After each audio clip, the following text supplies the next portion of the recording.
Hello, friends. I hope you're all having a wonderful and blessed Monday night. Republicans in the Senate have just blocked a new spending bill. Sadly, a government shutdown may occur very soon. Welcome back to my channel. Here's your daily news report and fourth stimulus check update. Please make sure that you're subscribed to my channel and watch until the end of this. Congress is running out of time to prevent a government shutdown and a default. Senate Republicans blocked a bill that would fund the government and suspend the U.S. debt ceiling, leaving Democrats scrambling to avoid a possible economic calamity. The House passed legislation that would have funded the government into December and suspend the U.S. debt ceiling into December of next year. After the midterm congressional, according to the Treasury Department, lawmakers need to approve government funding before Friday to avoid a shutdown. The United States risks default if Congress does not raise the debt ceiling by a point that is likely to come this October. After every House Republican opposed the measure, the Senate GOP also refused to help Democrats suspend the debt limit. In a 48-50 vote, all Republican senators opposed advancing the legislation. Senate Majority Leader Chuck Schumer voted no.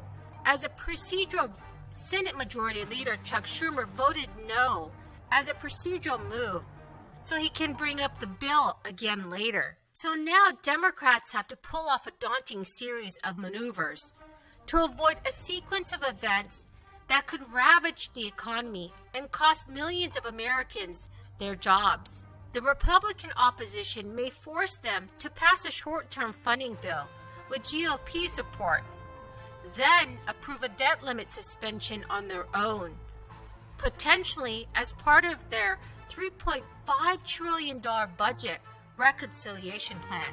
Chuck Schumer said after the vote, the Republican Party has solidified itself as a party of default, and it will be the American people who pay the price. He also added that we will be taking further action this week to try to prevent a shutdown and default.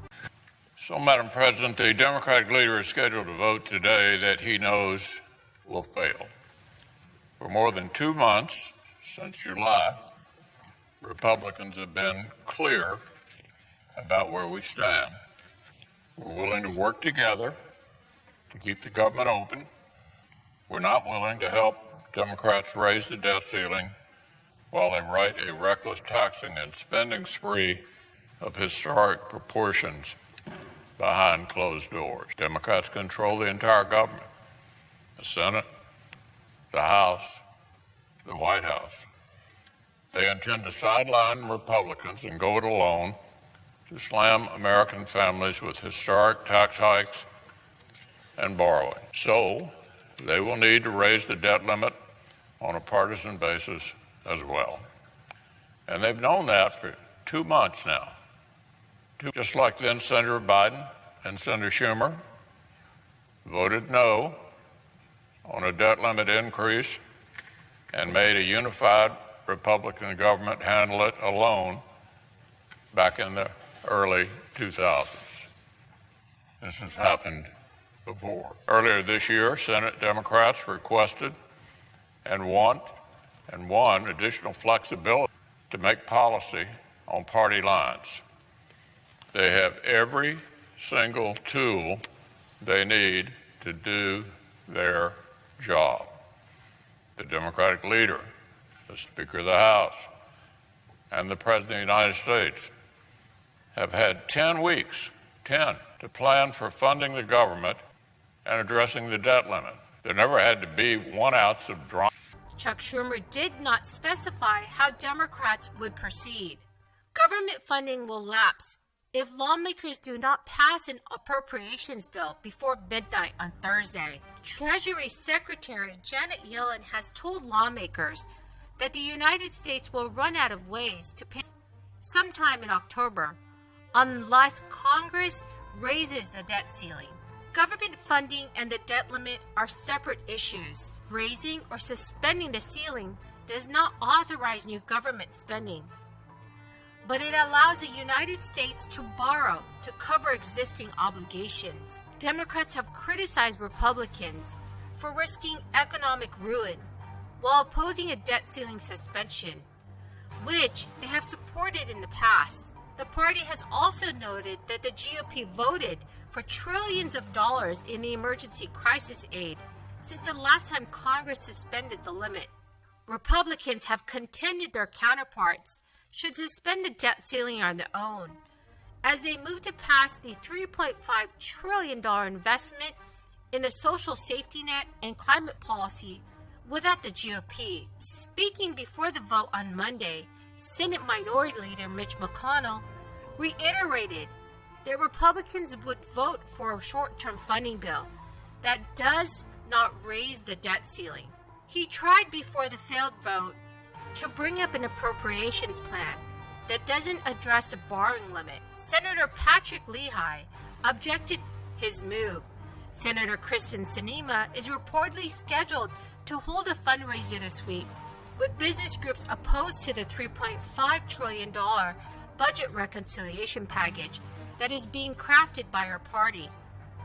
Kristen Sinema has emerged as a critical voice in the Senate on the legislation and opposes a package with a top line of $3.5 trillion, stating that it must be smaller. Progressives have insisted $3.5 trillion should be the floor for the bill. Kristen Sinema and many progressives also have various policy differences on the details of the bill, which is a key part of President Biden's agenda that is also tied to separate infrastructure measure already approved by the Senate. So everyone, what are your thoughts on the $3.5 trillion budget reconciliation package? Please leave your thoughts in the comments section below. Everyone, the key word for this video is pumpkin. If you would like to enter my $100 Walmart gift card giveaway, which is scheduled for this, please make sure that you're subscribed to my channel. Also make sure that you like this video and comment below the key word. Thank you so much, everyone. According to the Washington Post, attendees will likely donate between $1,000 and $5,800 payable to Kristen Sinema for Arizona. Internal battles, however, are brewing within the Democratic Party as lawmakers argue over the massive reconciliation bill's price tag and how to pay for it. Kristen Sinema and fellow centrist Democratic Senator Joe Manchin have been at odds with progressives over the size of the reconciliation package. Sinema has also reportedly told her Senate Democratic colleagues in private that she is opposed to the corporate and individual tax rate increases that lawmakers on tax writing committees in both the House and Senate are looking to implement to pay for the bill's provisions on climate change, health care, and many other issues. Friends, thank you so much for joining me here tonight. I truly and greatly appreciate every single one of you who are watching my video. Please make sure that you're subscribed to my channel, like this video, and also comment below the keyword. Thank you so much, friends, and have a very blessed week.